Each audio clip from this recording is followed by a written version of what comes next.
When you're interviewing potential head coaching candidates, are you listening for a message and a mission that's going to go beyond the X's and O's of football? Because this person is going to carry so much of the organization, and they have to be able to connect with, whoever's selling tickets and whoever's doing that, like all the other parts of the organization, not just the guys who are out there trying to help you win games on Sundays.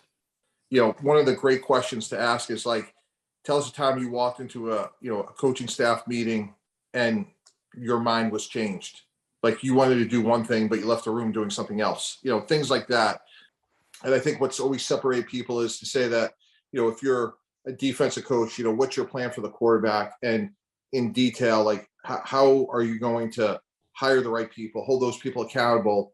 If that person leaves and became a head coach, like what's the pipeline? How are you developing your staff? And likewise, if you're an offensive coach, like what's your plan for the other side of the ball? But I was shocked sometimes when candidates would come in and really have like no idea that, this is a family owned business, or they're going to be at practice once a week, or, when I was in Miami, it's an out of market owner, whatever it may be.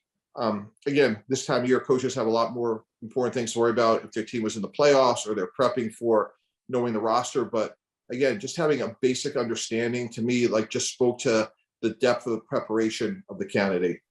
One of the things that excited us about Andy in the interviews was that you could pick any position on the field, and to the finest detail of the proper technique and how to teach and coach that position was kind of amazing. It didn't matter if it was offense, defense, special teams. I mean, there wasn't a position in which he couldn't have stepped in as a position coach. It helped win over the players, frankly, very early in believing in him, because there was some skepticism. He'd never been a coordinator. We're making him the head coach. So he really had to convince the players in the marketplace that he deserved that. And by demonstrating his teaching ability so quickly. So if I had to do it again, I would hold on to some of the qualities that led us to Andy. But I, like Bill had written in the article here, would have put much more emphasis, not necessarily on the head coach's teaching, because he does delegate a lot of that, but his ability to teach, his ability to evaluate assistant coaches on their ability to teach and emphasize technique and execution and things like that. I'd also put a lot of emphasis on people that were open-minded. A lot of the coaches in the league reflect kind of who they worked under previously and how they did things.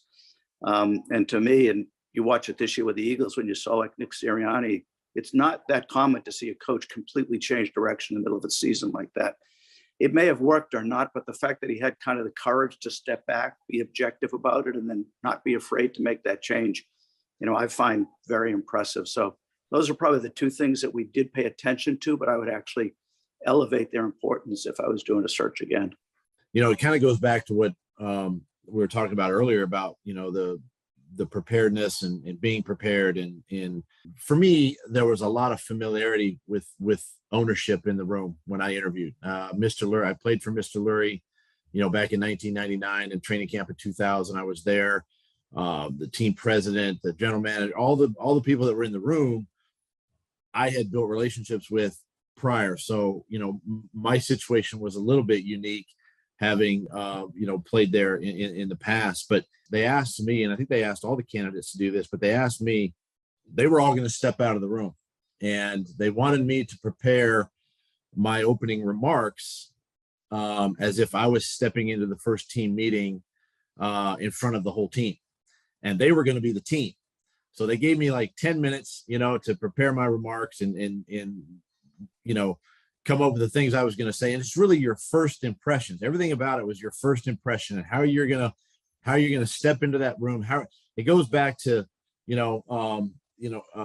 getting players to buy in, getting the veteran players to buy in, getting the whole, organization to buy into who you are, and I'm just going like, okay, here's Mr. Lurie, here's, Howie Roseman, here's again, Don Smolenski, the team president, and all these people. I'm sitting there, I know all these people, right?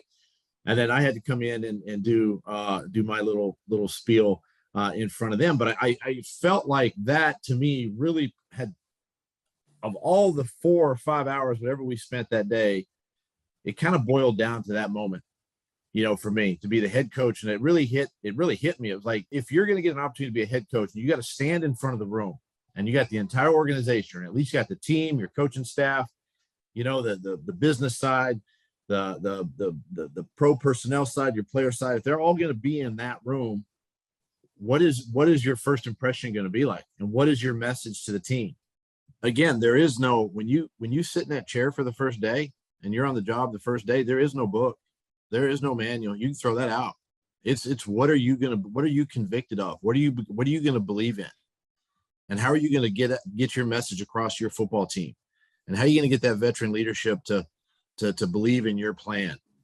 How are you going to go out and get that quarterback? How are you going to, how are you going to do, you got all these questions. You're going to sit down with your general manager. You're going to sit down with your team president, your owner, and you're going to start, going through every facet of the organization. And, but you better be convicted, and you better have a plan, and you better be detailed, and you better be precise, and you better stand on, what you believe in as a football coach and as a person. You better be honest. You better have integrity. You better be smart. You better have all of that stuff we've been talking about today.